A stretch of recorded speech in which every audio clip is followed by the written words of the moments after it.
I'm happy to make the introduction for Stanley Meyer this evening for this evening's workshop. Stanley Meyer is a businessman and a freelance inventor and lives in Grove City, Ohio.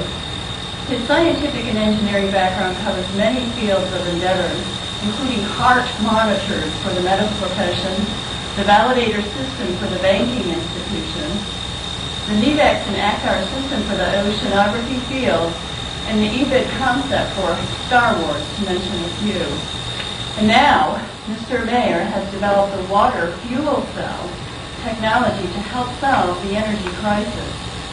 Many energy patents have been granted to him over the years, and Stanley, to name a few of these patents, has founded and served as chairman of several high-technology businesses and co-sponsored other business activities in the international marketplace.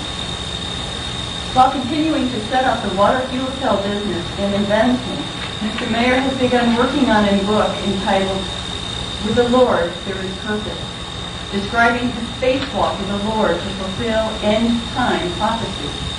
He continues his speaking engagements throughout the world, and he is also the recipient of 4 awards of merit, including from Who's Who of American Inventors in 1990 and 1992, Who's Who of Entrepreneurs USA in 1991 and 1992, and Who's Who of American Inventors of the Year in 1993. He has authored several international publications and has been a requested speaker for a number of organizations, including the 1989 Safe International Congress for Free Energy in Einsiedeln, Switzerland, the 1990 International Extraordinary Science in Colorado Springs, Colorado, the 1991 International Global Clean Energy Congress in Geneva, Switzerland, and the 1991 International Global Science Congress in Dayton Beach, Florida. And now I'd like to introduce you to Stanley Meyer.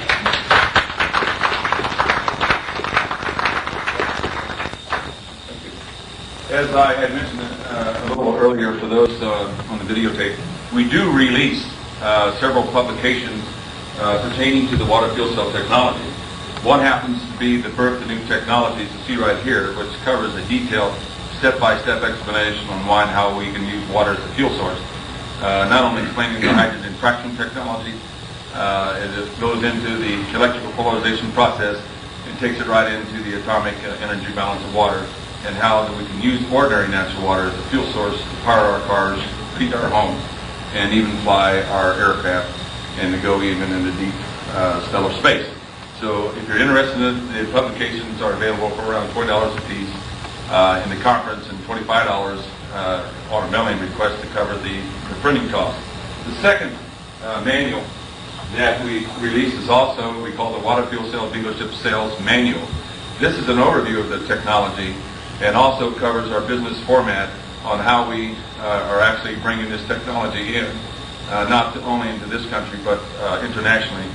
For the same problems that we're confronting in energy in this country is also being confronted in other countries. So we've set up an international way of decentralizing both the production and the installation of this type of technology in order to get into the international market area. We also release periodically news releases. If those of you are interested, kindly give us your name and address or send a mailing request to us, and we will more than happily to send you an update on the detailed step-by-step of the development of the technology and what's occurring in the international market area. This will continue on. We will put you on our computer system and send these mailers to you if you are interested. Again, for those mailing requests, send us a letter, and we'd be more than happy to send it to you. For those who would request the Birth of New Technology or the WFC Dealership Sales Manual, all you would need to do is to send us a check on a U.S. bank and for the requested materials, and we would be more than happy to send it to you. We also release a videotape. It's an hour presentation covering a lot of this technology. It's called the Extraordinary Science Talk. We released that videotape for $25 to If you're interested in this, simply send us a request for that material.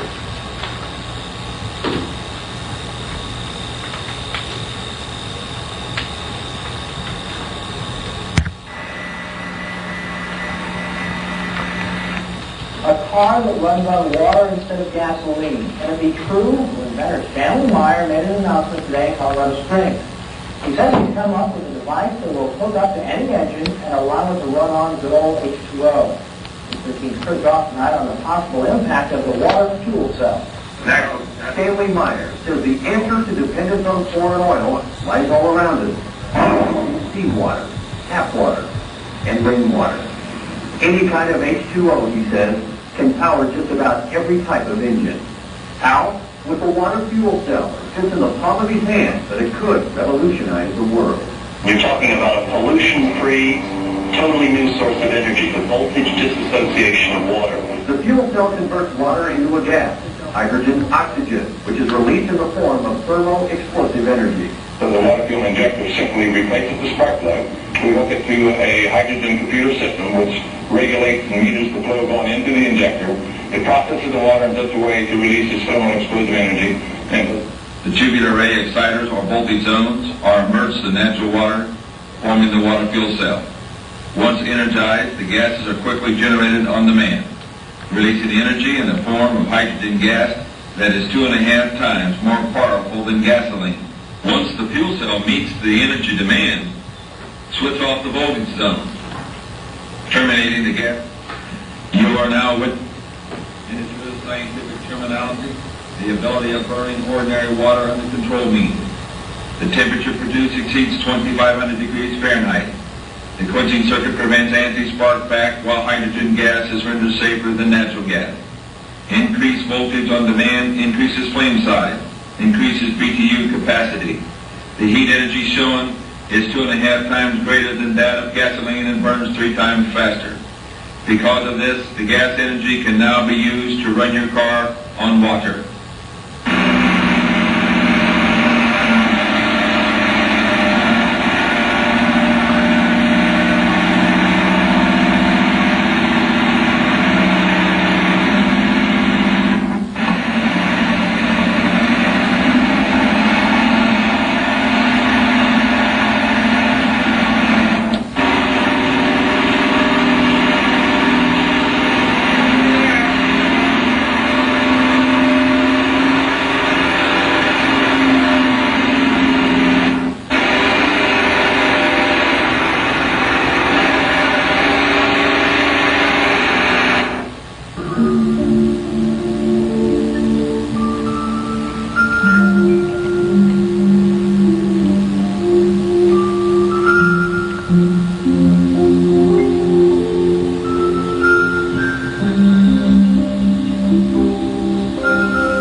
Let's get back on land atop our news here at 6 o'clock. An age-old dream becoming a reality. A local inventor has discovered a way, hear this, to use water to run your car.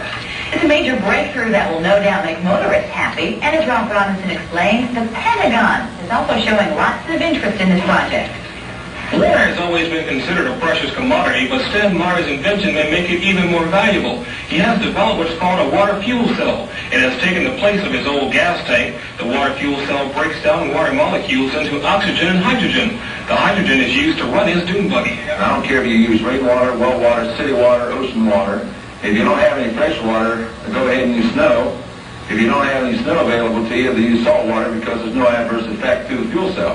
Meyer started working on this project 4 years ago. He's not a scientist. He isn't even a chemist. In fact, he never graduated from college. Myers was determined, he says, to design something to protect this country from oil embargoes. And we have calculated that if we take the dune buggy from Los Angeles to New York, we would roughly use 22 gallons of water. The Pentagon flew a lieutenant colonel in last week to look at Meyer's invention. There's talk of possibly using it in the Star Wars defense program and to run army tanks. Myers is currently perfecting a water fuel cell for cars. It will cost about $1,500. He says it won't need any maintenance and you won't have to replace it. It'll be at least 2 years before the fuel system goes into mass production. The day it happens will be one the fuel industry hates, but it'll put a smile on the face of those who've had to say at one time or another, fill her up. No problem.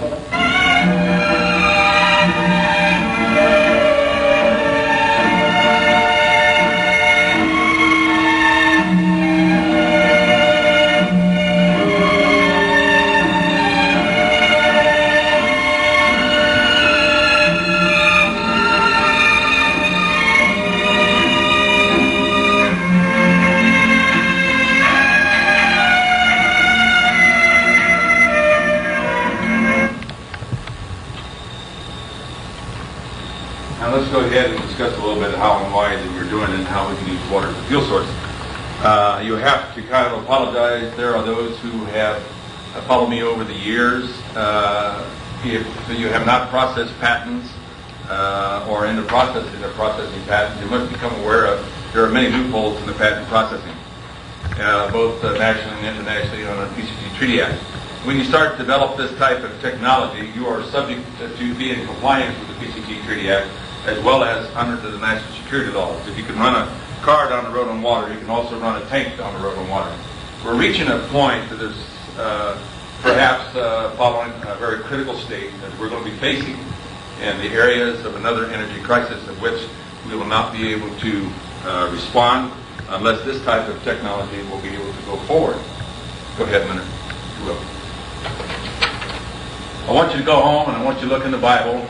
Technology to use water as a fuel source is prophesied in the scriptures. Look in the King James Version of the Bible. Look up Job 38, verse 22 and 23. When the Arabs threw the embargo in the United States, I was very actively engaged retailing truck parts, making over $1 million a year, actually $20 million across the board. When the Arabs threw the embargo on the United States, it alarmed me that a little country over the Mideast could actually cripple the United States. As mentioned, my background is quite diversified in research development, product development, engineering, corporate entrepreneuring, starting corporations right on the ground floor, right on up into the multi-international areas. So the Lord has really prepared me well over 20 years to be doing what I'm doing. Now, in the scriptures where the Lord was talking to Job and he asked him a question, he said, hey Job, have you ever considered the treasures of snow? Or have you considered the treasures of hell, which I have reserved against the time of trouble, against battle and war?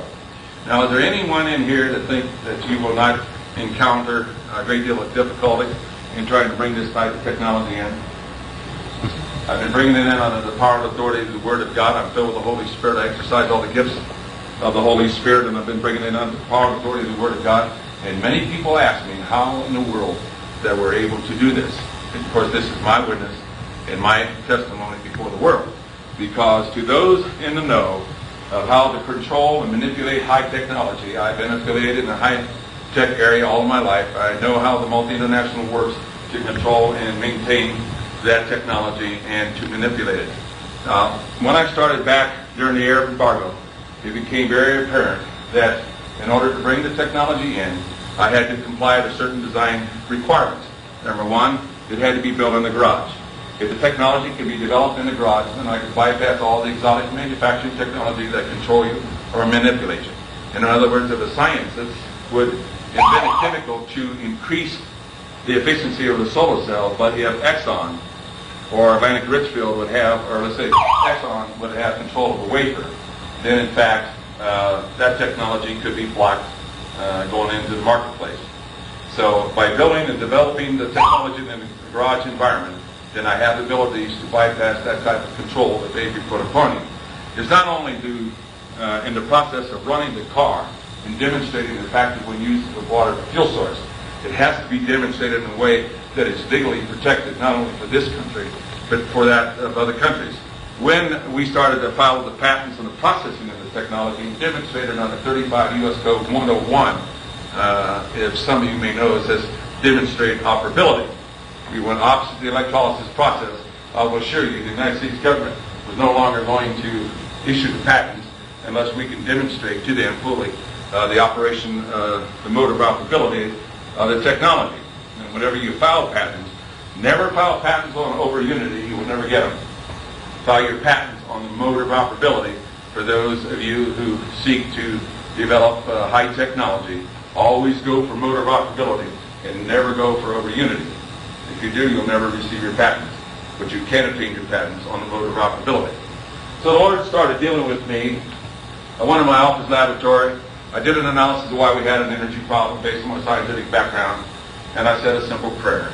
I said, God, I love my country. It's the greatest country in the world. For you see, I've been all over the world, and I know and I value America. And I said, I love my country. It's the greatest country in the world. If you help me put a power supply in the country, then I'll do anything you want me to do. For you see, I know the controls and all the various loopholes of manipulation to control high technology. And it was going to take the faith directed unto the Lord in order to accomplish it, or otherwise it would never be done. When I did an analysis as to the energy problem, I realized that something happened in this country, that even the experts never anticipated. And what took place was that the oil pressure in our existing fields started dropping. So much, in fact, that we started importing around 5% of foreign oil in around 65. In an interim period of 10 years, we went up to 40% of dependency on foreign oil, and this is where the President of the United States said that we must come up with an alternate energy source if our economic base was to survive. We have not reversed that dependency. We're now well over 63% on dependency on foreign oil in order to maintain the industrial base of this country. Now, it's not a question if or when that oil is going to be cut off.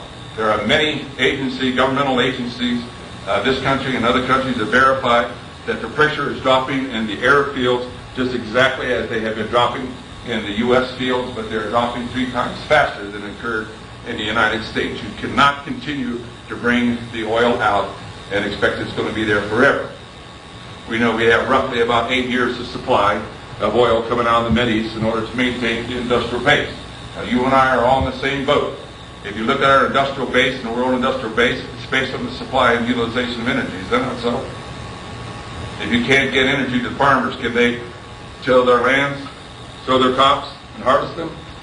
I was pulled in a closed-door meeting in Columbus, Ohio, when the Columbia gas system informed the industrial leaders of the state of Ohio that our gas was being cut off 100%. I saw some of the richest and most powerful men and industrial leaders in the state of Ohio popping pills, and I thought they were going to have heart attacks. Because what they told us was that without any gas or any energy, we cannot make a product, right? And if you can't make a product, can you make profit? And if you can't make profit, can you pay your bills? The bigger you are, the harder you fall. And we were importing well over 95% of natural gas into the state of Ohio. I also started making some calls, and I started to realize that if our trucks were not started in moving goods and services outside the Columbus, Ohio area, I started calling and asking questions. How long do we have before the food supply chain in the United States would be disrupted? And they said, Stan, you have less than 27 days. If you don't get the trucks operational within that interim period of time, the food supply chain in the United States will be disrupted. The food supply chain internationally is less than 27 days. So it became very imperative that without a new and a free and abundant energy source, if we had no ability to retrofit directly to the industrial base of this country, even in the international areas, then we were going to be confronted with a tremendous catastrophic event that, in fact, without any form of retrofit energy system, we would not be able to maintain our industrial base, and it will come down to survival, whether or not we have the ability to supply the food for you and I to eat. Now, if we have no energy, can you go to the store to buy the food? Do you starve? If you have no energy to process the food, are you in the same boat? So it becomes a survival. So I started during the year of embargo, with the prayer unto the Lord. It was illogical to me, and said, Lord, if you will put those patents on my wall. Now, I've suffered from that prayer, because that was a prayer of disbelief. I should have said, Lord, you're the King of Kings and Lord of Lords, and you will supply me those patents to develop the legal base for bringing it in. And And I said, Lord, if you will put those patents on my wall, I'll believe you're Lord, Lord, and King of Kings. Today I can stand before you. I own and control this technology, both nationally, internationally, and nobody owns me or controls me or manipulates me. And as a scientist, as an engineer, as a businessman, that's a miracle to me. And today I can tell you that we have the abilities to bring this type of technology in. And just the same as President Reagan took the executive order to try to ensure that this type of technology would not only be protected to the United States, but also for the world. When I was escorted into the patent office, or to the Pentagon, with several colonels on either side of me, when they realized what I was presenting or developing the technology, I asked the same two questions. Gentlemen, if you don't have an economy, you don't have a government. If you don't have a government, you will not have a military. It's imperative to get this type of technology into the marketplace as well as the other ones. Gentlemen, what happens if a foreign power can come in your own land, use your own existing laws to block this type of technology from coming in? These exactly two questions I asked every leader, every industrial leader of every country of the world that I've been going to, negotiating and talking and relating this type of technology to them in order to try to head off a possible international crisis in energy, which will be insurmountable. Not only that, we talked about the environmental pollution problem. I do not tell you that the internal combustion engine is a processor that processes our air that we breathe. The liberated oxygen that goes into that engine is now covalently linking up with the pollutants going out. That means that we do not no longer have a liberated oxygen to breathe. Those covalent bonding of pollutants coming out of that engine is now covalently linking up with the ionosphere. And as it's covalently linking up, if you want to prove it out, look at the sunset at night, and you will see that our air is starting to turn a brownish color. And that brownish color is showing where those fossil fuel pollutants are interlocking with our ionosphere, interacting with the sun, and as a result of this, we are now converting the atmosphere into a heavy substance that will not support life. Now, core samples on the polar regions have shown that well over that the oxygen content in the air was around 30%. Today, it's less than 21%. Population, 5.4 billion today. In 10 to 14 years, will go up to around 9 billion at the rate that we are now processing the ambient air. The oxygen content will drop down to less than 17%. At that particular time, we'll be on respirators. The technology being developed was not only to eliminate the pollution, the fossil fuel pollution, and run it off of water, but also be able to process the air in such a way that we can revitalize the energy levels of the atmosphere to take it back to the original position prior to the Industrial Revolution. Now, we've been doing and developing this technology in a way as a retrofit energy system. In other words, what good is it to put it in the home heating if you have no fuel source to be able to run the trucks and operate the automobiles? What good is it if you don't have an energy source that you cannot put into industry and maintain the industrial base? What good is it, for example, if you cannot be able to maintain aviation? You know, during the Arab embargo, we also was confronted with another problem. The problem being is that at that particular time, the United States government had only 2.5 days of aviation fuel for global defense. Today, it's down to a day and a quarter. When it reaches a day supply, the Joint Chiefs of Staff will have to make the decision, no more global defense. Did any of you ever hear anything about the war brokers? If you want to study about history of World War I, World War II, you'll start to realize that there were men spatially trained and women trained in order to bring countries into war, to break their economic back, to take over the controls of their countries. You ever hear of the Council of Foreign Relations, the Trilateral Commission? You ever hear about the Council of the Group of 300? You hear about the internationalists that are controlling to bring in a one world government. Now, we're heading for a one world government, but unfortunately, if the one world government is headed under a control, is controlled by a Mussolini or a Hitler or a person filled with the demonic spirit, we're in one heck of a problem. If that democratic society of the world government would be a representative of each country of the world, then in fact we could be able to stabilize as people upon the earth. The attitude of the multi-internationalists is to come up with zero growth, industrial growth, zero population growth. When I was making a presentation in Geneva to 52 nations there, I was blocked in presenting this technology. not because of the viability of the technology, because the international attitude is they do not want industrial growth to be maintained. There's a move to try to force the countries to accept that they would sign over their natural resource rights. That if you sign over your natural resource rights, you have taken over the countries without even firing a shot. This is to help bring in a one-world government. The number one thing that will diffuse the entire episode and be able to maintain us is to bring an alternate energy source in that we can be able to sustain and maintain not only the industrial base of this country but of the world. And therefore I will share this information with you. And once I share it with you, then you have a responsibility. I'm sharing a responsibility to you so great. Now the power structures to be, we all hear about the guys that invent the carburetors that go 200 miles per hour and what have you, and they never get out of the market area. We talk about high energy systems, development of high technology, and they never seem to get out into the marketplace. Why is that? You know, and Rockefeller was a very smart man to get our economies to operate on fossil fuel.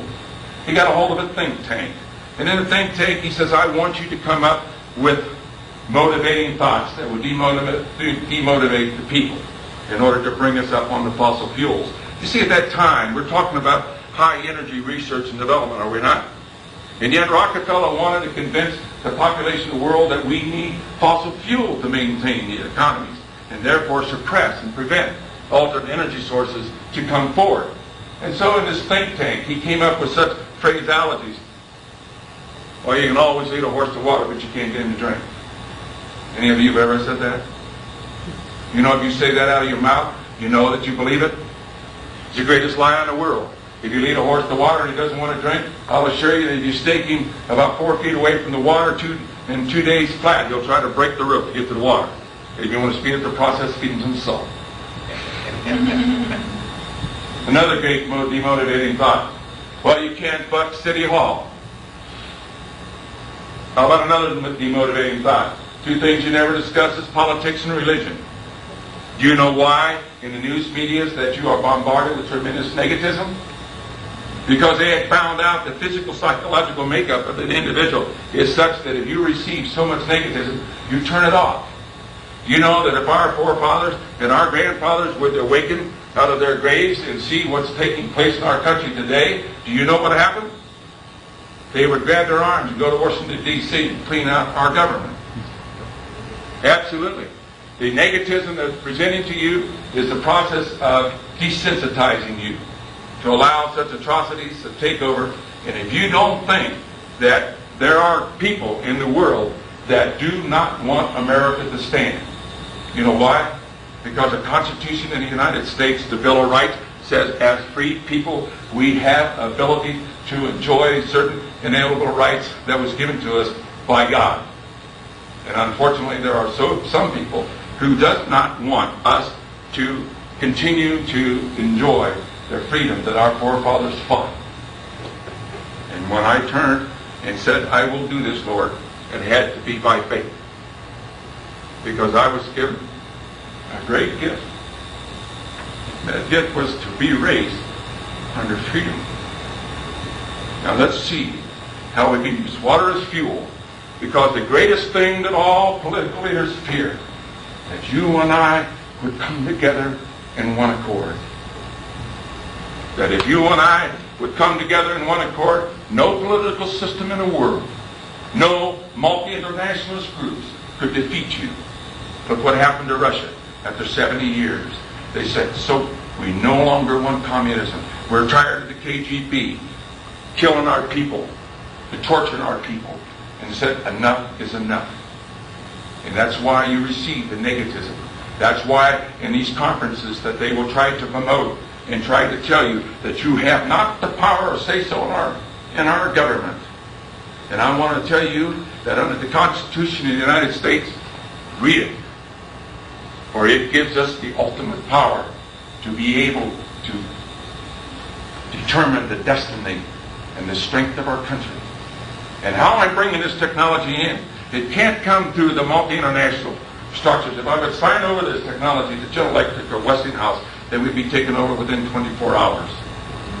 If you think you got political pressures in the United States government try to negotiate with the military, for their political pressures are great, and they cry out. And you know, when the Arabs came to me and offered me $1 billion, cold cash, simply to stop on the technology, and when I said no, I will not do this. And he said, you will be stopped. And I said, why is that? He said, because the apathy of the American people is such that they will not come behind you. And for a long time, that statement stood out. But I will assure you, today, not only in the United States, but in the world, that they're coming together in one accord and say it's enough. Because if we do not reverse this, I've recently come back from Sweden. Their entire force are dying. Why? Because the pollutants that's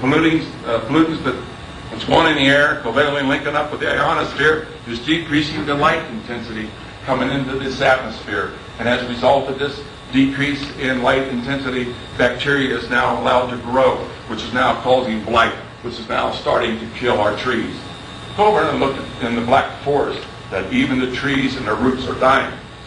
We are on a planet, which is our spaceship. And if we do not reverse, if we do not come together in one accord, then I would say, gentlemen, that we will not survive. Now, when we show this technology, you must now make the decision whether or not you come together in one accord and try, and we can do it, to come together, keep this country strong, as well as to protect it. And when President Reagan was advised of this technology, he turned against the multi-internationalists and said, do not block or do not allow this technology to go forward. And he wrote the executive action to ensure that this technology would not only be protected for the United States, but also to be protected for the world. And it's amazing to me that we have the abilities that we can proceed on. Go ahead. The first thing, and always been the first objective, and always will be the first objective in developing the technology, you must legalize it first and then bring it in. Many inventors blow their ego, they get to their Achilles heel to try to obtain the information, not for the benefit of you and I, but it's the benefit of control or manipulation or suppression of that technology. So when you develop your high technology, you do everything possible. The prime objective is to legalize the technology. When you receive that gold seal and that little red ribbon, it says that you have complied with the laws of the land. Is it not so? It's not what Stanley Meyer says. It's what has now been legalized. And if there's any question of operability of the technology under the law, whether they have, they'll pull you under U.S. Code 35 U.S. Code 101 and show operability. And when we showed operability of this technology, then it became a great concern to protect this technology for all the countries as well as the United States.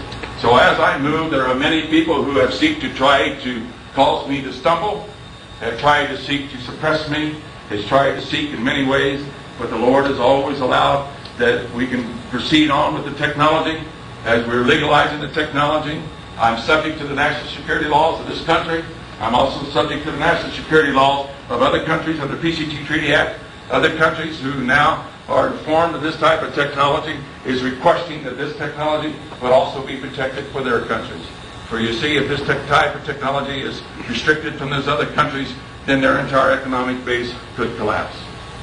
You know, if you can use water as a fuel source to maintain the industrial base of one country, but if it's blocked in another, you can drop the prices on your goods and commodities, and therefore the other country cannot be able to sustain itself. Unfortunately, there are those who seek the power controlled by greed, right? And seems to have the desire to control man under greed. It's a form of a sickness.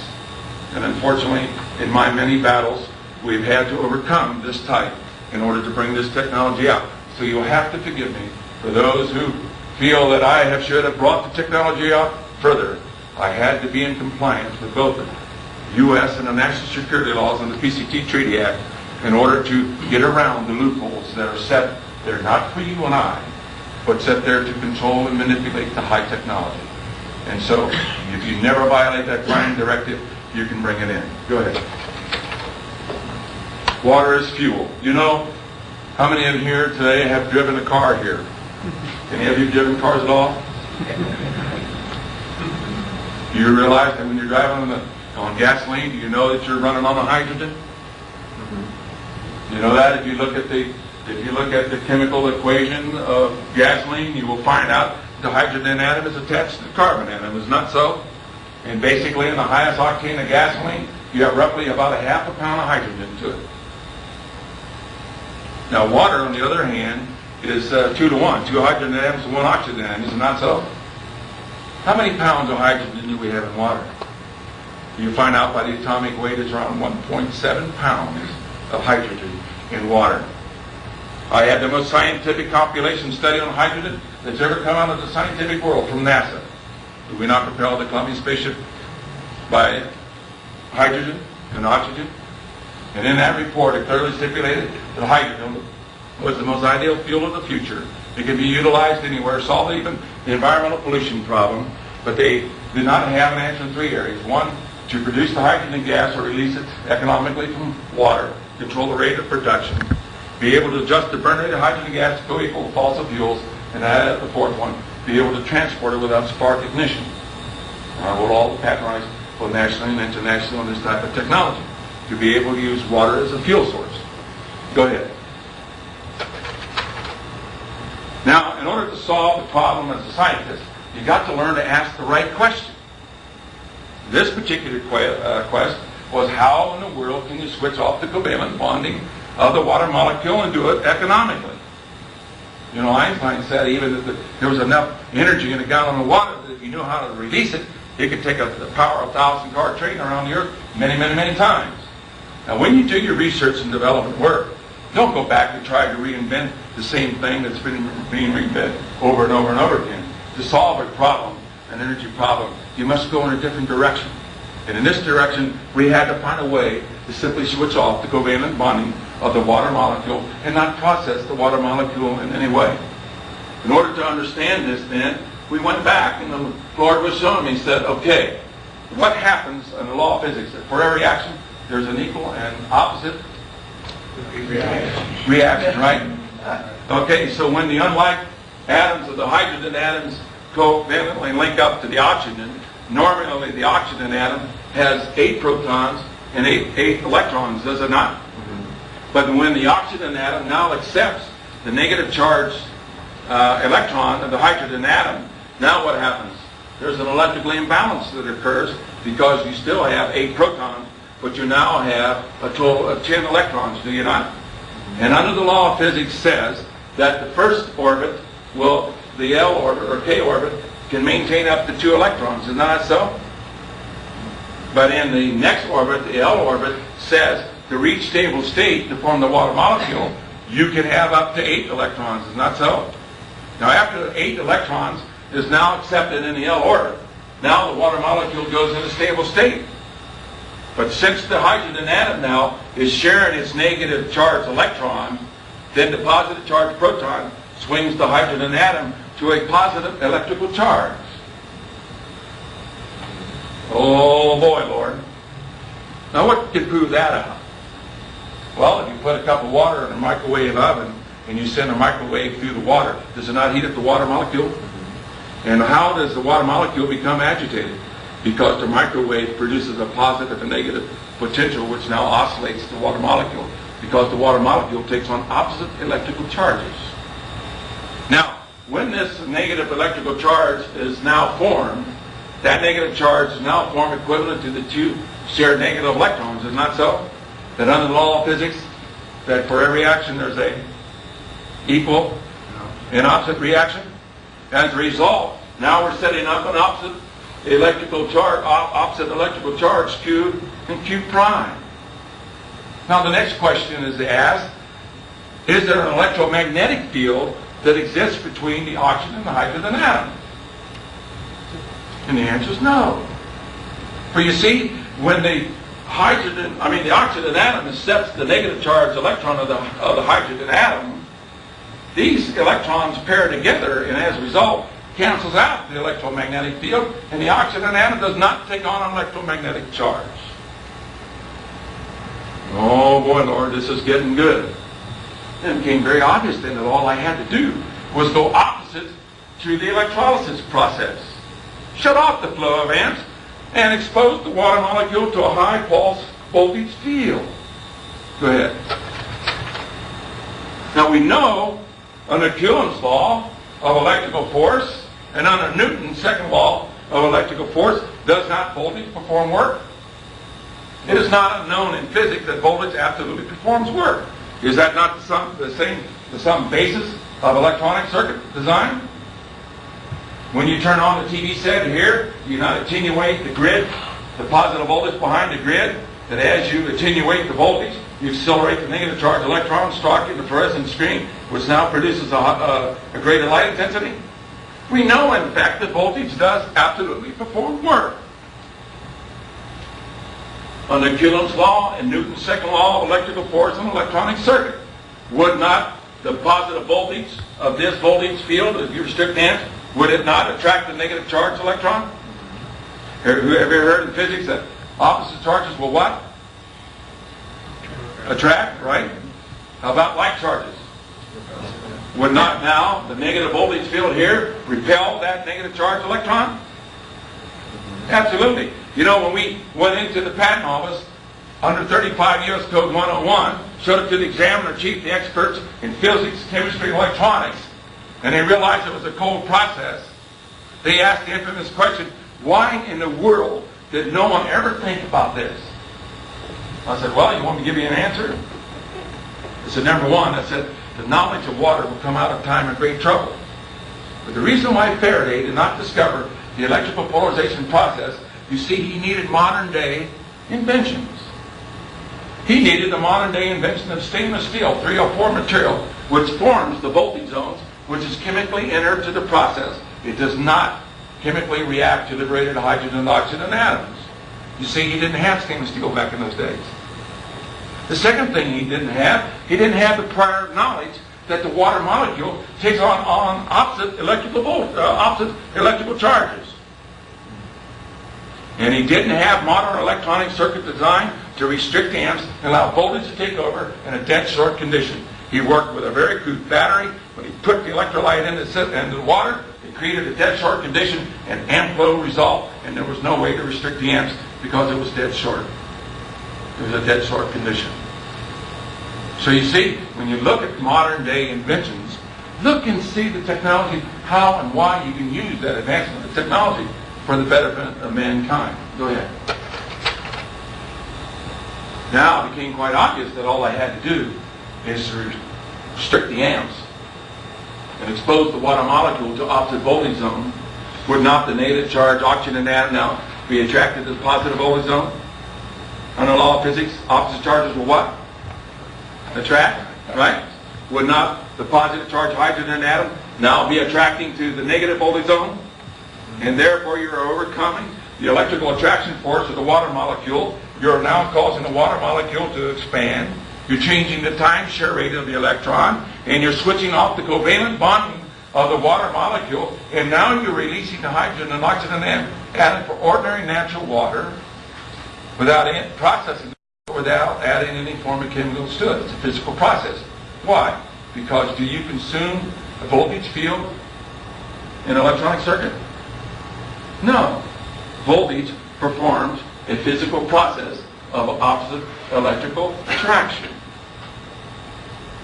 Therefore, when you release the hydrogen and oxygen atom, therefore when you release it, you're now processing and using the energy from the hydrogen atom, which is 2.5 times greater than that of gasoline. That's not my figures. That's the National Bureau of Figures, National Bureau of Standards figures. You can go over there and look at their books. You will see that that energy is 2.5 times gasoline. Notice the reference. It's not 2.5 times fingernail polish, and it's not 2.5 times lipstick. It's 2.5 times gasoline. It's a very powerful fuel. Now, since we're now overcoming the electrical attraction force, go ahead. We are also now starting to switch off the covalent bonding of the water molecule. So when they tell you it takes a tremendous amount of energy to release something. For example, I have an electrical magnet here, and I energize the electromagnet, and I draw a metal plate up to it that weighed 1 ton. As long as that electromagnet is creating the electromagnetic field to hold the metal, if you kept on trying to pull that metal, you would never break the field, right? But how much energy does it take to go over there and simply switch off the switch to de-energize the coil? Would not the metal just simply fall apart? So on the covalent switch off, what happens is you're putting electrical stress. Are you not now deflecting that negative charge electron to the positive voltage field? Is that not so in physics? You ever look at gas ionization tubes? Therefore, what happens is you're now translating the electrical stress to the particles inside the nucleus that are arranged in a geometrical configuration. They are now spinning, and as you put the electrical stress onto these component parts inside the nucleus, it now slows down the gyroscopic speed, and under the electromagnetic theory of magnetism says that whenever an electrically charged particle moves through an electrostatic field, what's its byproduct? Anybody know? Electromagnetic energy. So the strength of the electromagnetic energy and then is directly related to the velocity or the speed of the moving of the electron. Is it not so? So if you will slow down the movement of the speed of the velocity of the electron, if you now slow down the gyroscopic action within the nucleus, you now can weaken the electromagnetic fields of the atoms. Now we know in physics there are four forces that affect the atom. What are they? Electrical force, electromagnetic force, weak and strong nuclear force. What's the number one that affects the other three? Voltage. You attenuate the electrical fields of the atom, you can attenuate the fields of all of the other parts of the atom by voltage. Go ahead. Now how do we do this? We do it in such a way that we don't consume a great deal of power. The Lord had me to develop what we call a BIC coil.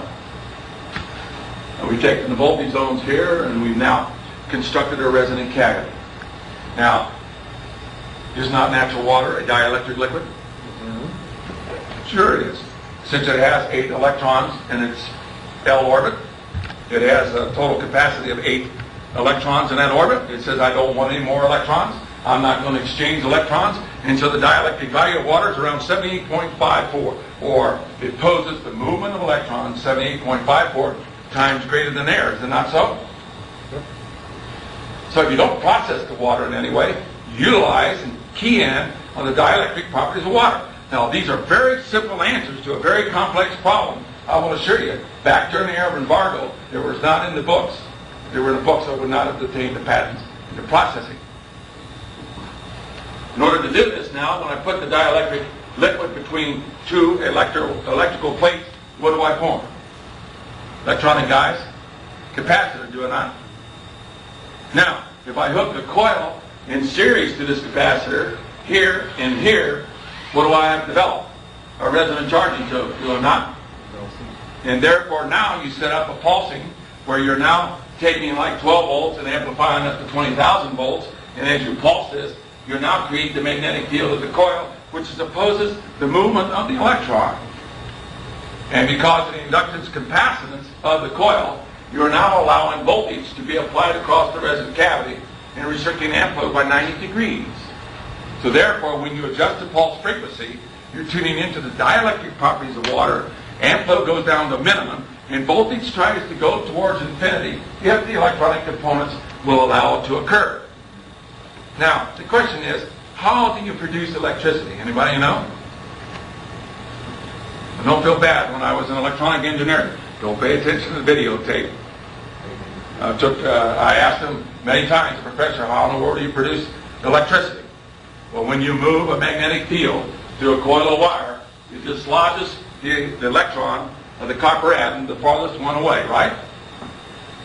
And that electron has an electromagnetic field. And as a result of it, the external magnetic field, when it's greater in intensity, then the electron will pluck it out, just like voltage will do so. And as a result, you now have created current flow in one direction, and since the copper atom has a missing electron, it goes to a positive charge to create voltage. And as a result of this, you now use the electromagnetic field of the coil to restrict the amps and allow voltage to take over to perform its work to split the water molecule, which is called the electrical polarization process. Go ahead. In order to do this, we had now to develop the VIC coil. Now, note in the development of the technology, I not only had to develop the technology in the garage, but we had to comply with the KISS method. Anybody know what it is? Keep it simple, stupid, don't make it complicated. It was developed in the eyes of a businessman. What did it have to comply with? It had to comply with the law of economics. There's a lot of Cadillac ideas that come into existence, but they never get out in the marketplace because why? They violate the law of economics. The guy who comes up with the cheapest way is going to win out. That's the bottom line. So when you look at this technology, as a research development engineer, as a product development engineer, you will not hurt my feelings. You can get out and walk out of this meeting anytime you so desire. I would do the same thing. When I look at new technology, if it doesn't comply with the law of economics, it has no value to me because you can't get it out in the marketplace. It cannot become a useful invention.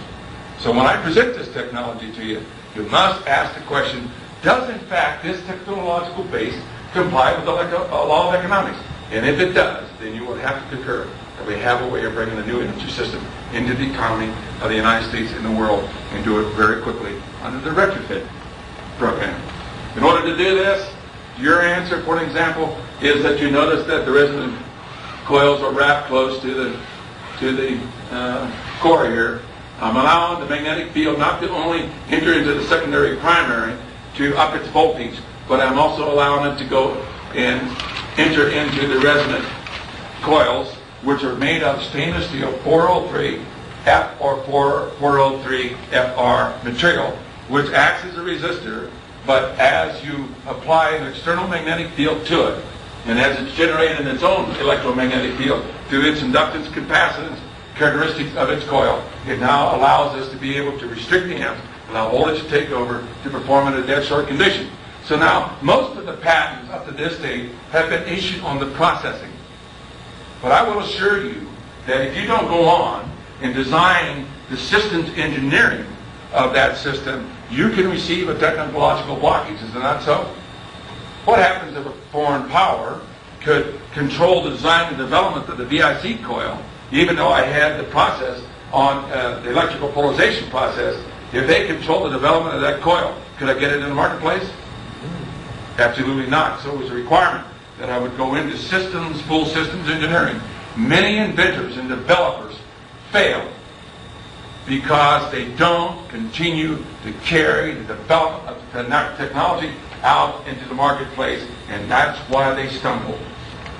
And the multi-internationals or others seek that form of control and know that the inventor many times do not have the emphasis to go forward. Why do I go forward when I meet such great opposition? You know, back during the embargo, I didn't have one white hair on my head. And believe me, I have fought many legal battles to assure that this technology would get in. And I'm sure I'm going to get a couple more white hairs before it's all over with. Go ahead. Now, we know in electrical power, there's two aspects to electrical power, right? There is amp flow, which consumes electrical power, isn't that so? And then you have voltage. If I were to restrict the amps, what do we have left over? Voltage. Voltage is not consumed in an electronic circuit, therefore it becomes potential energy. Can you use potential energy to perform work? The answer is yes. If my pointer was a metal bar and I permanently magnetize it, would not the magnetic field go from end to end? Now once the magnetic field is formed, is there any more energy going in to maintain that magnetic field? No. Therefore, that becomes potential energy. Could I not take the metal bar, go over, lift the pin off the table, defy the law of gravity, therefore perform work? Absolutely. Therefore, voltage now, as we know in the law of physics, can and does perform work. And heretofore, no one ever dreamed of using opposite electrical voltage being pulsed in a sequential mode in order to perform the work to split the water molecule in a simple physical process. Isn't that amazing? Go ahead. Okay, we found out that as you increase voltage amplitude, hydrogen gas is not being produced in a linear function in reference to amp flow, because we're restricting amp flow. It's now being produced in an exponential function. The higher the voltage, the more hydrogen gas is being generated. Now what we're doing is learning certain characteristics now, and we're going to take it in system engineering to a viable retrofit energy system. Go ahead. We're adding laser energy to it, to not only to aid the splitting of the water molecule through the electrical polarization process, but we're going to take it into the hydrogen fracturing technology to tap into an energy source of immense magnitude capable of not only maintaining the industrial base of our country, but to maintain our military integrity.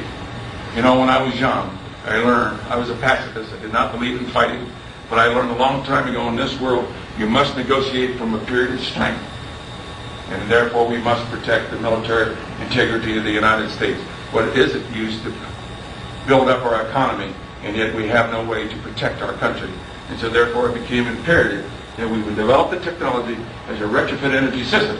You see, we also became embarrassed. Not only did we only have 2.5 days of aviation fuel to maintain global defense, are you aware that our sophisticated naval task force out in the Atlantic Ocean stood there for 2.5 weeks with no fuel before the first supply ship came alongside? Are you aware that in fact, since we had no diesel fuel, that our diesel-fired submarines became inoperable? And because of the nuclear modules that are set up in our nuclear fleet, are you aware that in that interperiod of time, that over 60% of our nuclear fleet became inoperable?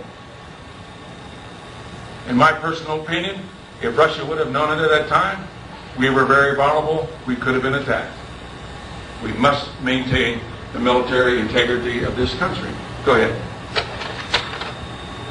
So now we're starting to raise the voltage amplitude higher, and we get to the point that we're starting now to pluck off the electrons, and we're on, as the water molecule is now being separated in a physical process, changing the time-share rate of the electron, switching off the covalent bonding, we're now starting to pluck off its electrons, because we want to start to destabilize the combustible gas atoms.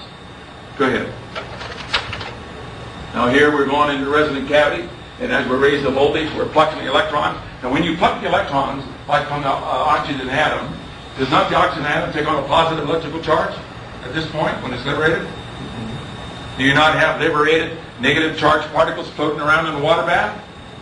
Or are they not now being attenuated and oscillated in the electrical polarization process? So now we are superimposing a physical impact on the electrical polarization process, and we're starting to go into mega yield of hydrogen gas generation that heretofore was never ever dreamed of, and being able to release the hydrogen from water. You remember on the electrolysis process is a dead short condition. It will, because of dead short condition, it'll allow a voltage potential around 2 volts. So you can't go into resonance. You can't go into atomic resonance because it's a dead short condition.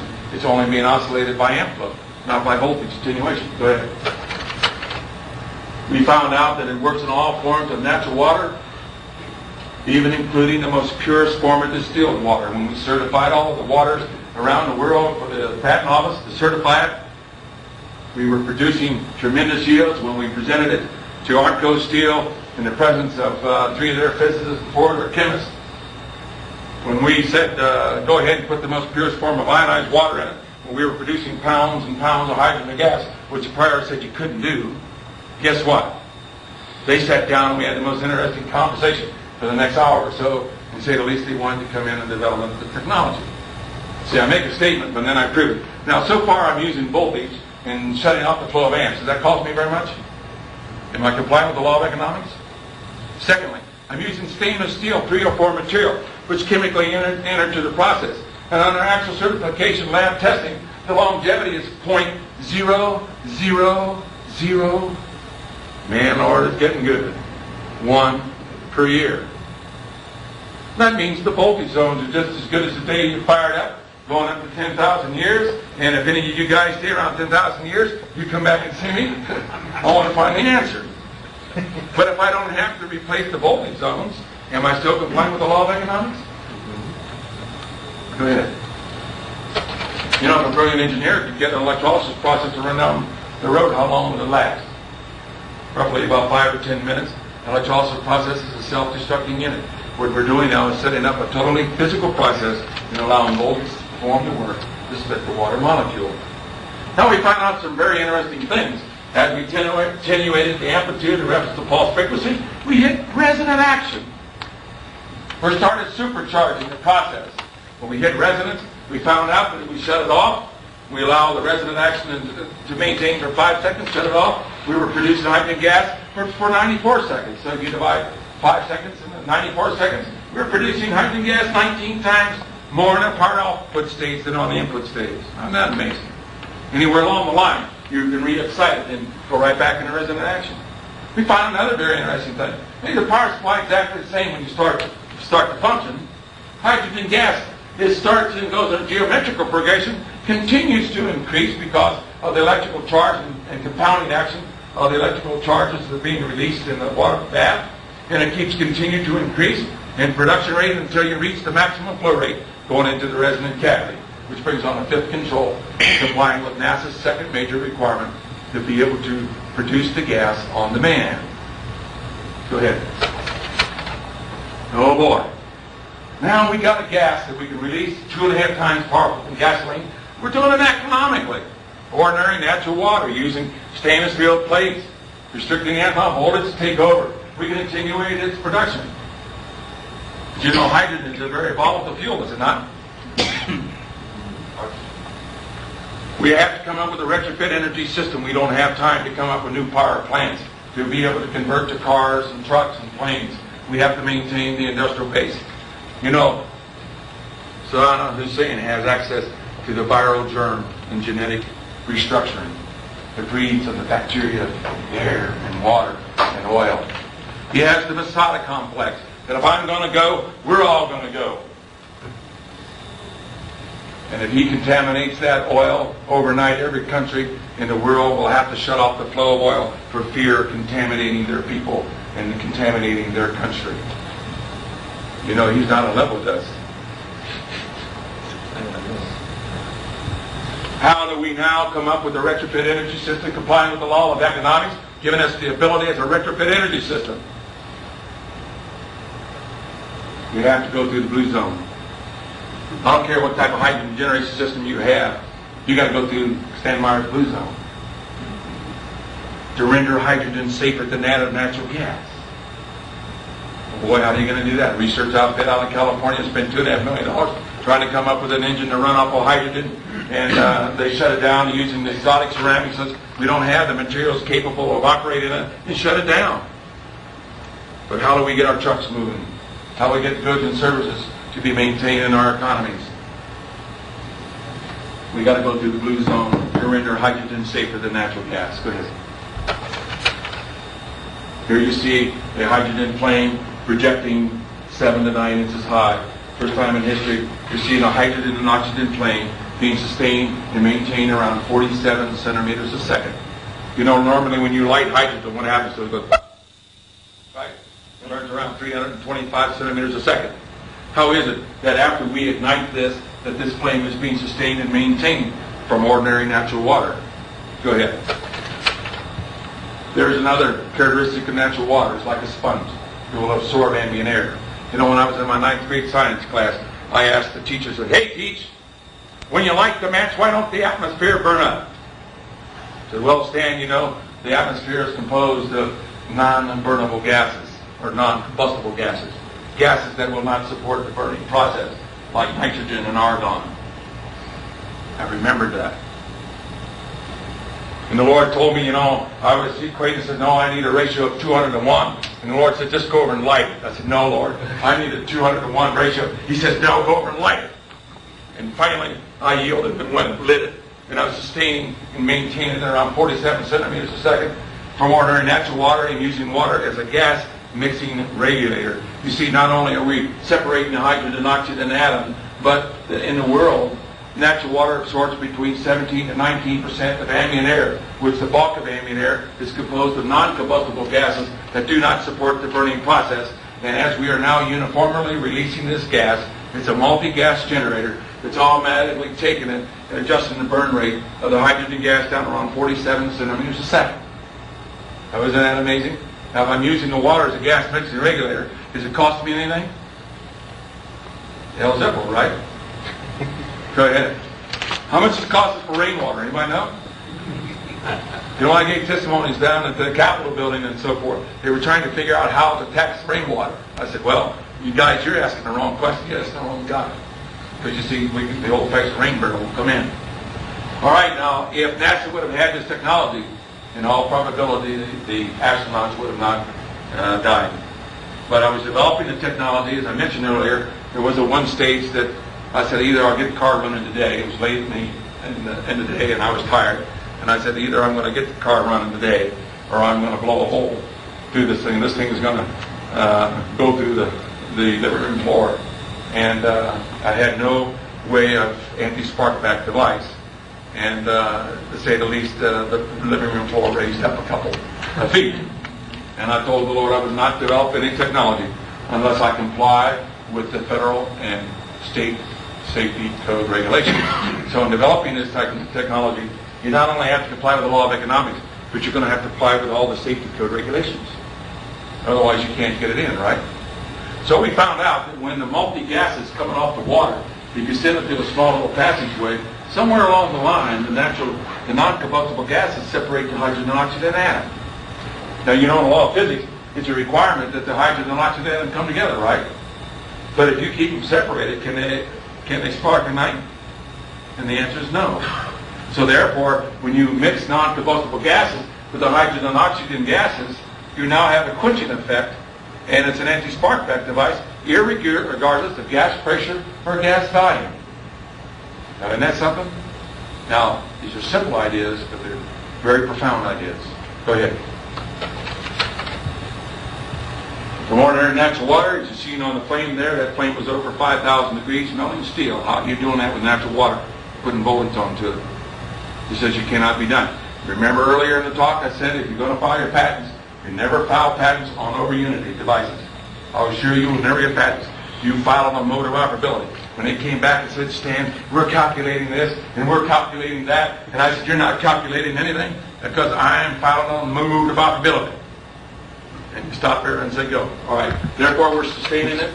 We developed a quenching circuit for anti-spark back device. That happens to be aluminum material. And as aluminum material, it normally melts around 3,000 degrees.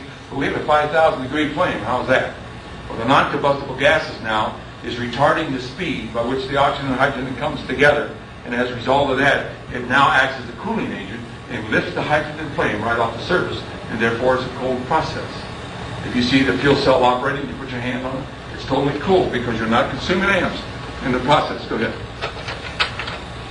All right, now to demonstrate this, you know, when I was filing the patent office came to me and said, Stan, we know about styrometrics.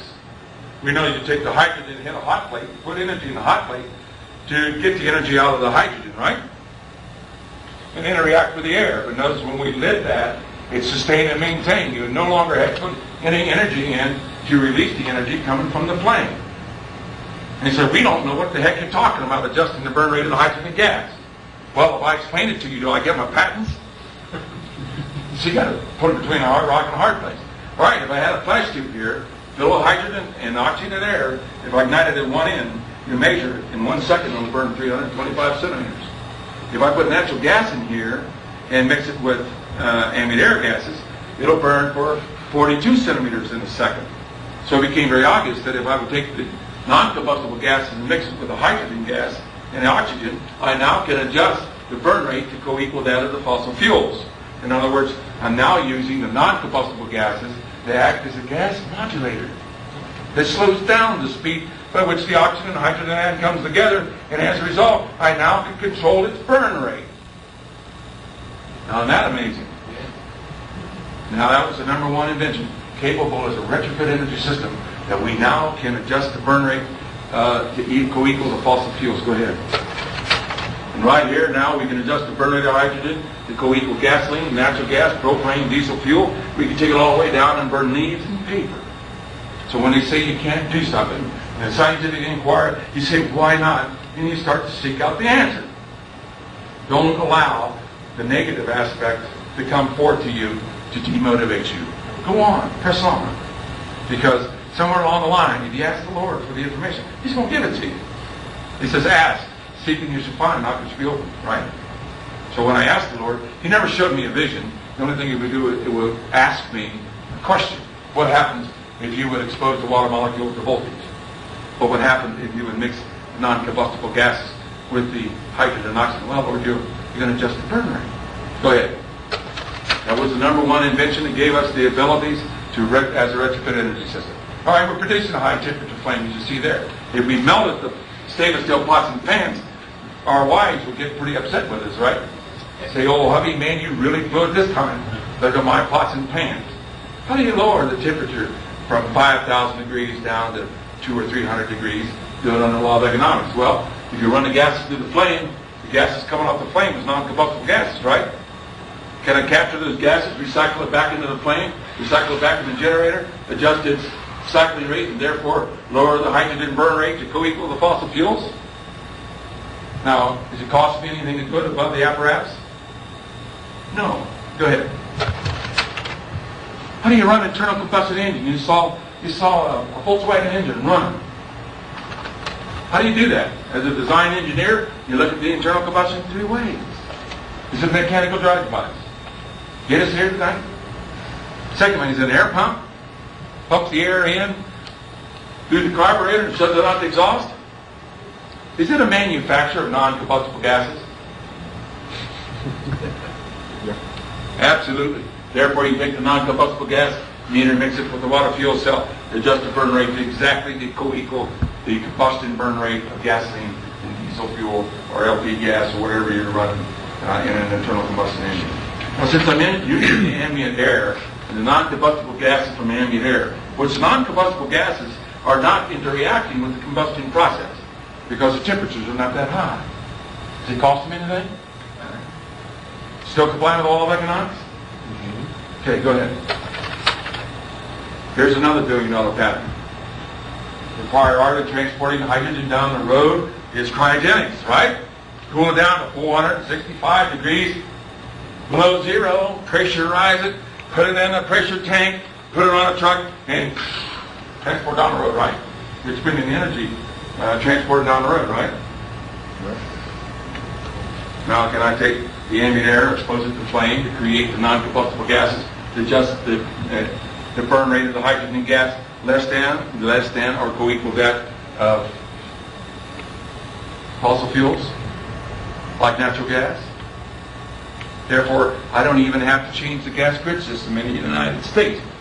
Can I take hundreds of thousands of cubic feet of ambient air gases, the non-combustible gases, mix it with the hydrogen and oxygen atom, and be able to now transport it to the conventional gas grid systems without even changing a valve or a pipe? Absolutely. Am I still complying with the law of economics? The key was not only to develop one aspect of the technology, we had to develop it that the technology would move in a bilateral movement throughout the entire economy and make sure that every aspect is totally legalized in order that when we bring it out totally, we will not receive the statutory blockage to bring it in.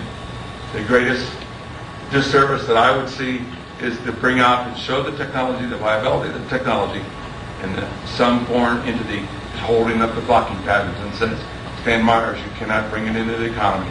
America, you cannot be able to sustain your industrial base. Stan Myers, you will not be able to aid in helping to keep your country strong.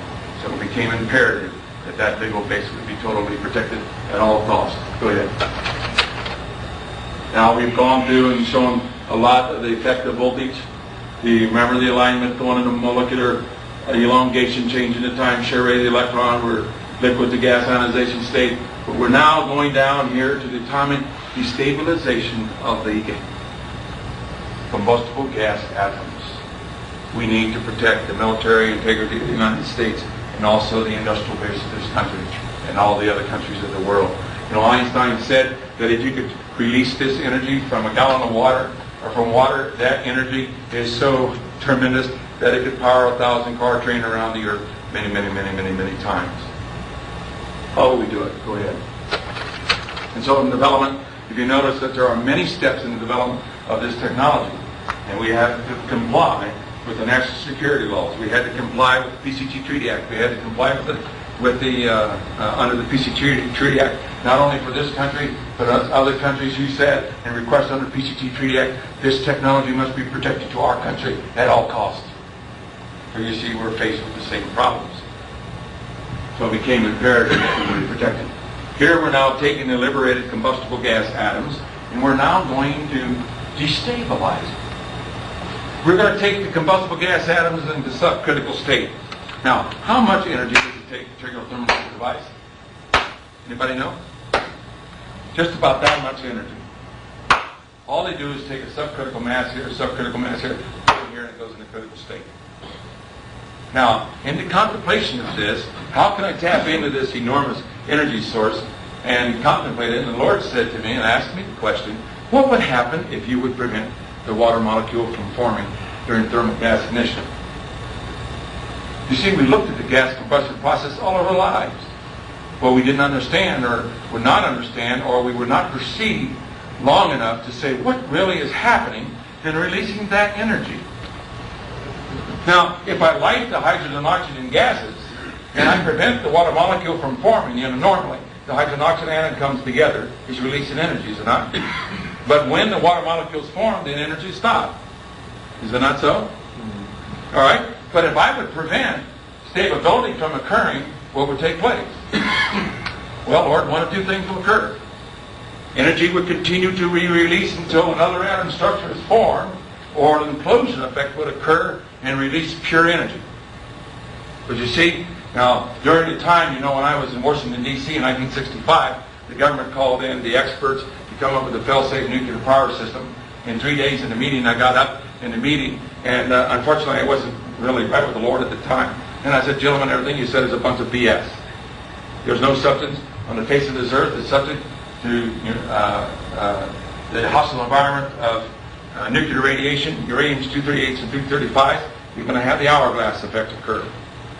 And my prophecy and said longevity of roughly 15 years came true on the 3 Mile Island. Now, we have a worse problem. We talked about, Chernobyl, if you're aware of it, in the book of Revelation. It says the wormwood will make the waters bitter and many would die. The Russian word Chernobyl means wormwood. It's a small little bitter root plant that grows over in a valley in Russia.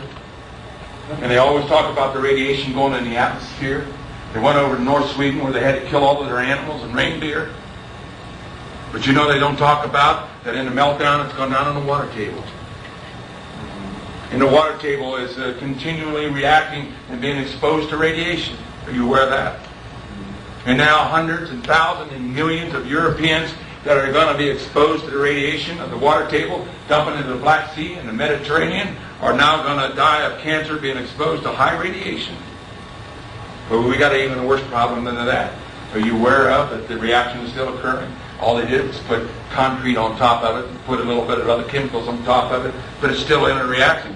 If it goes into supernova, when the atomic mass starts to increase, it starts setting up a resonance. You start getting a high resonant pulse frequency, and if it interacts with the electromagnetic field strength of the Earth, if it reacts with the energy grid system of the Earth, guess what you're going to have? You're going to have a secondary explosion. It'll probably create a crater of about 5 miles across in diameter, about 4 miles deep, and that type of an explosion will possibly deflect the Van Allen belts, which in turn now would flip the Earth. We're on 22.5 degree axis. And if that type of explosion will occur, I will assure you you'll come out with an electromagnetic pulse wave that will hit every nuclear power plant across Western Europe.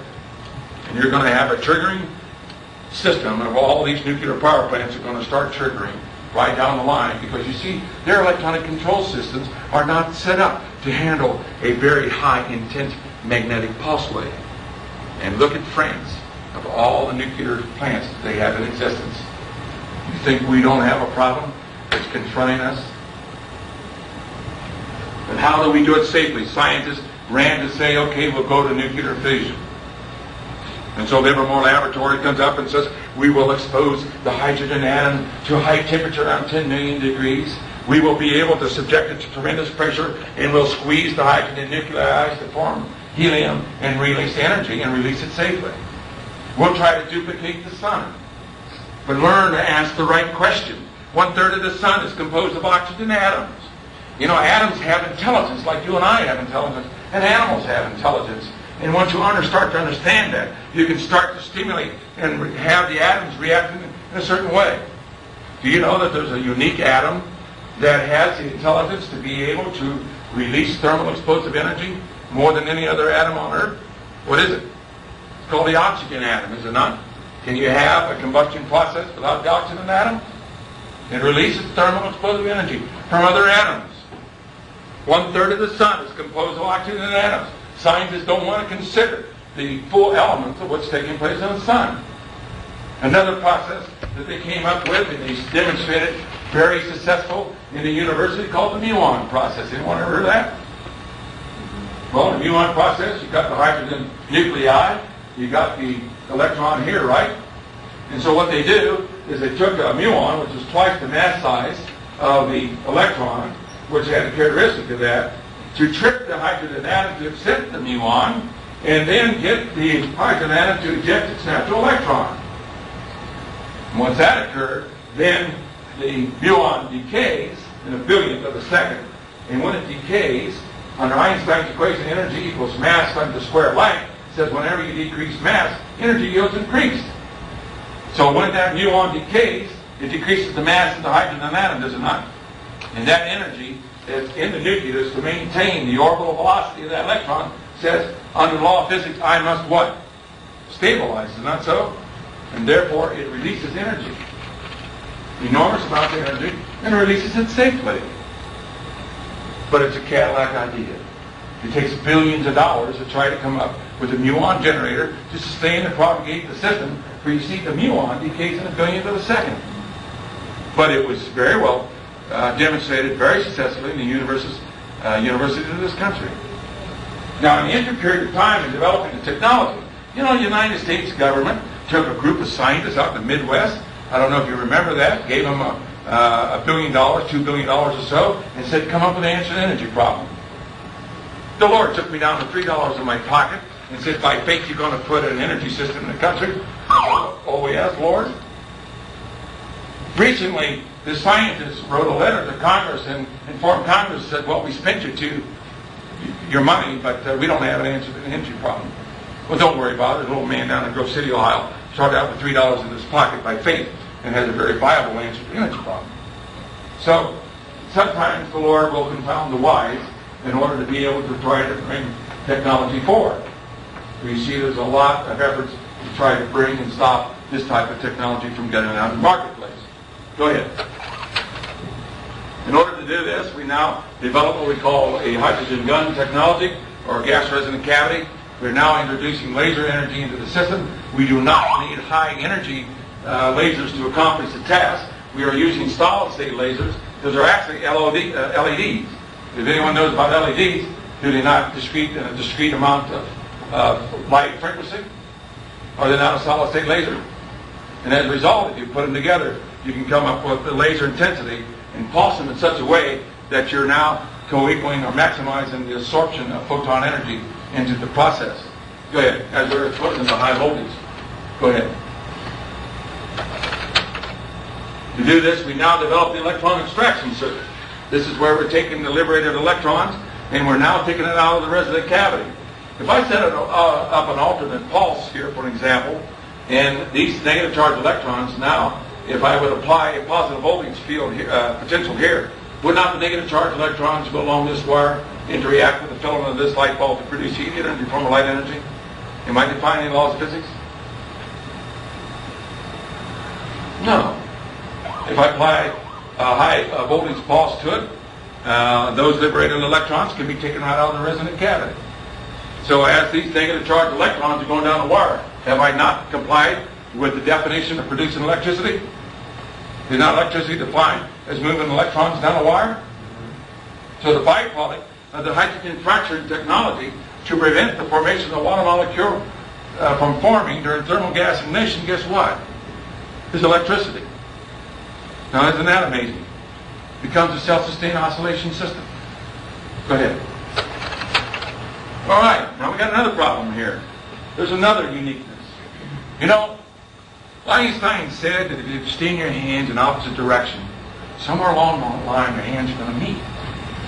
Saying that our universe is circular in nature, is it not? Mm-hmm. The red effect in astronomy shows that our galaxy is expanding at an alarming rate, is it not so? In order for our galaxies to expand, mass must be created, right? How is it that you can take a seed of a plant, a little seed, and plant it in the ground, and that seed grows a tree, and it manufactures atoms, and it manufactures molecules, and it manufactures chemical processes, and to sustain life? How is it that that little seed can create mass in the atoms and the molecules. You ever thought about that?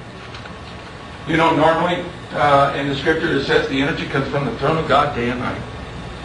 So the energy coming into the third dimension is in the form of light energy. And imagine if this is going through an optical fiber optics, and the light energy has a native intelligence on it.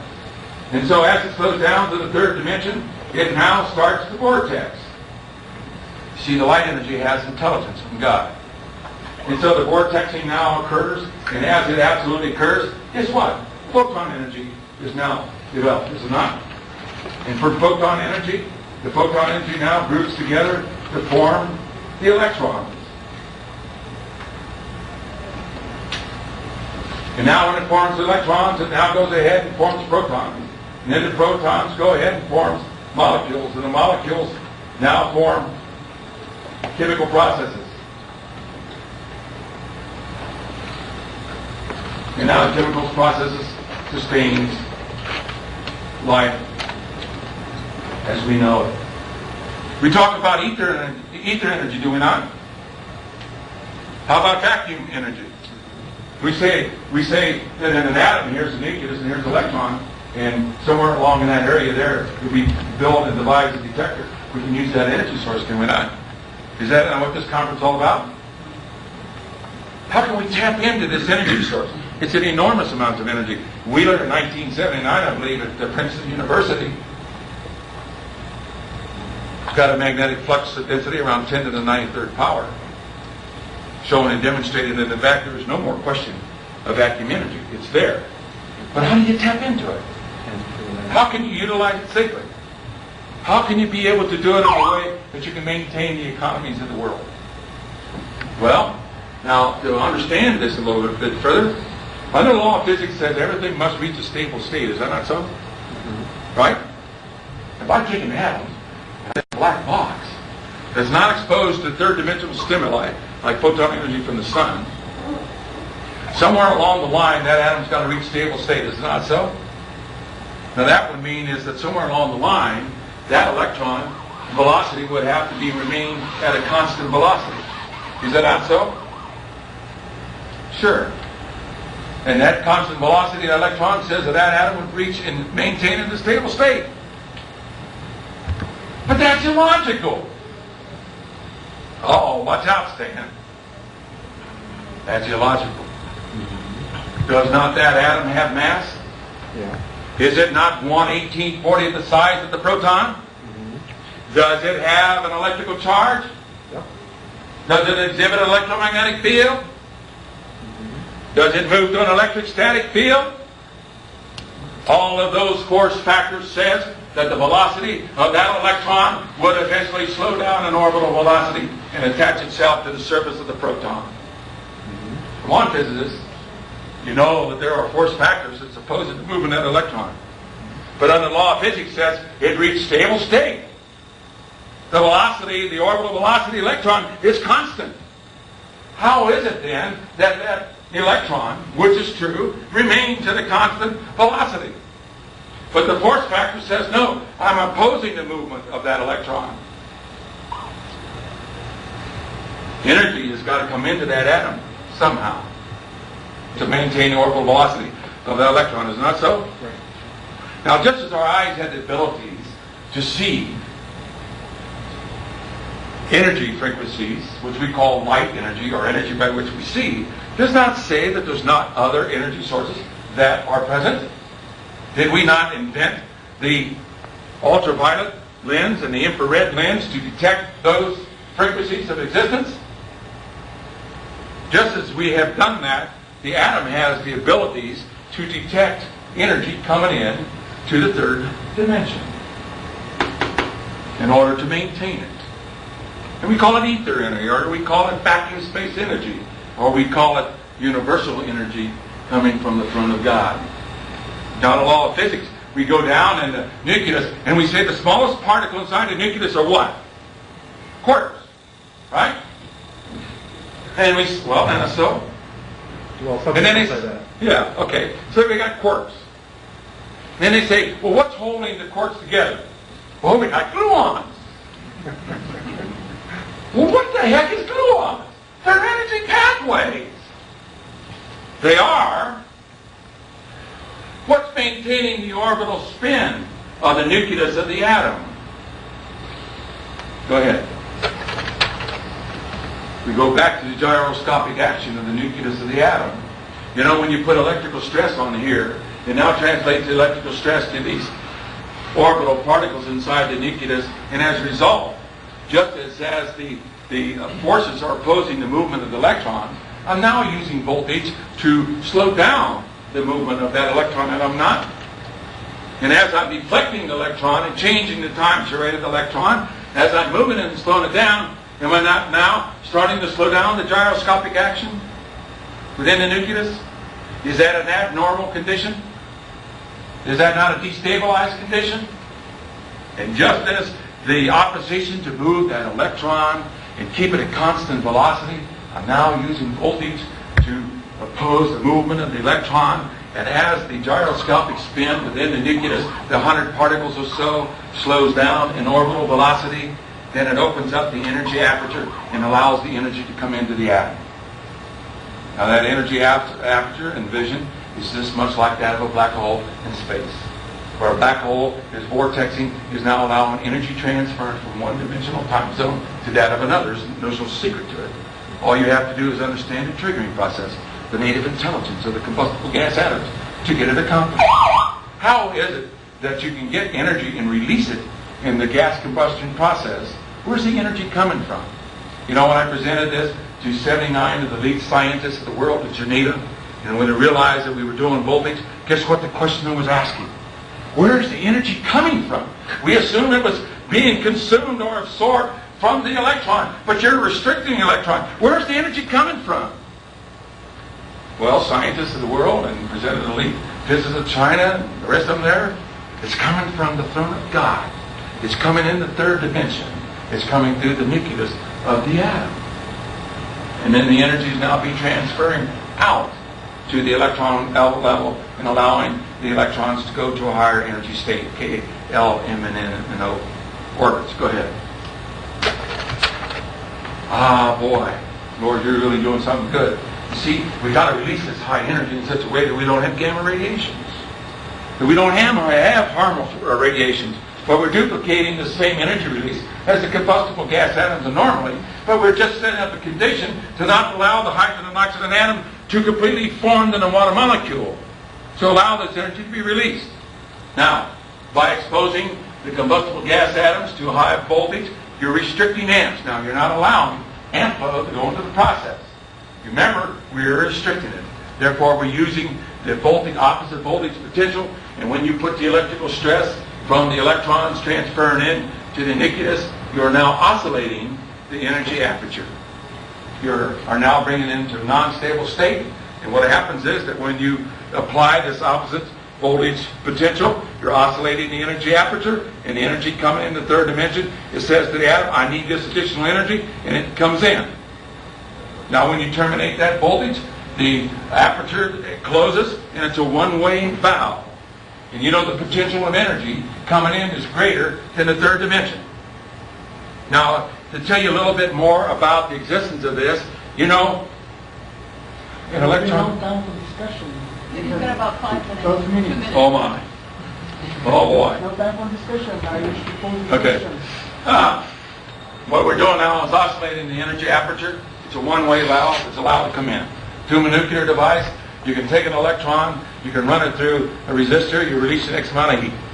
The proton 1,840 times greater in size than that of the electron, so that energy going through destroying a proton or taking the energy from it is 1,840 times greater.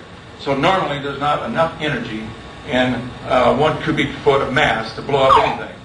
Basically what happens is your uranium's 238s and 235s, they group the protons together to form the vortexing of the energy, and when they detonate it and bring it into critical state, all they're doing is ripping open the energy aperture and allowing the flood of energy to come in. Another way to prove this out, ask the question of how energy is really being developed through the lightning. When lightning is, a bolt of lightning is going through the sky, or across the sky. Go ahead. All right, now we're doing the same thing with the oxygen atom. Let's discuss a little bit the technical site of your invention. You have it in the technical. Well, that's what I'm doing. So if you be quiet, I'll go on. Otherwise, you can leave, and then I'll go on. Right?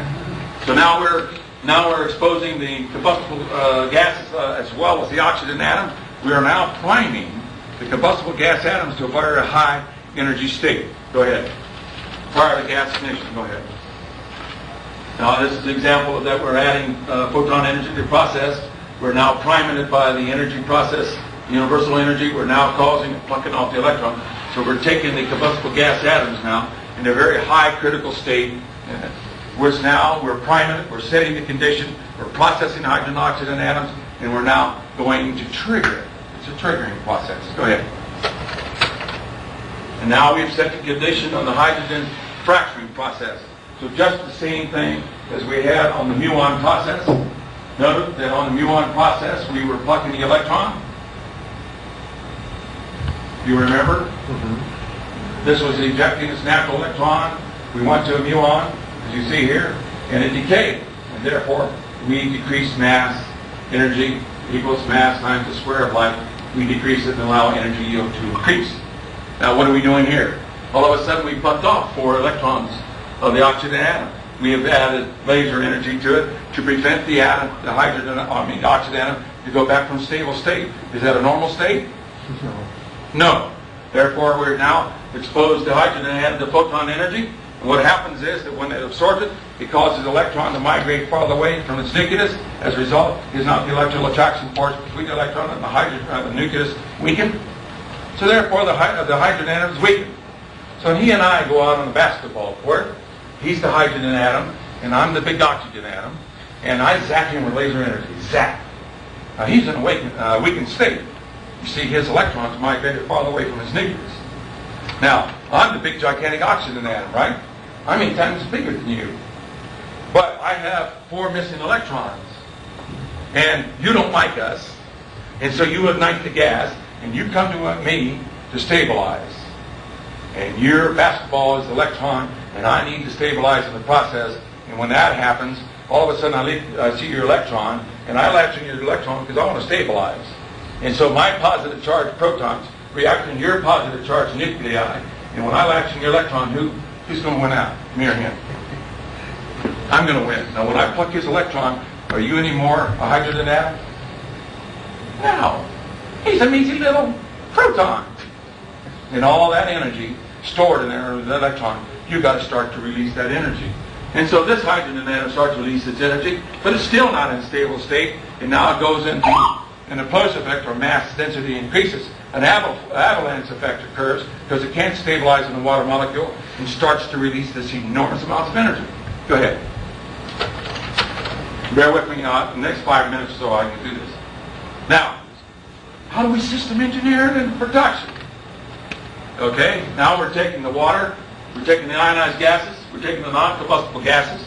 We are now producing a fuel mixture and now exposing it to a high pulse voltage frequency to release its thermal explosive energy, as we talked about. Now, so you wrap it up 1 minute. We got somebody else in the lecture here. Oh my. Okay. Well, I guess we'll go on a little further. Those who are interested, if we can get another room or something, we'll go on to the final stages of this to show how we're taking it into the engineering stage. Thank you.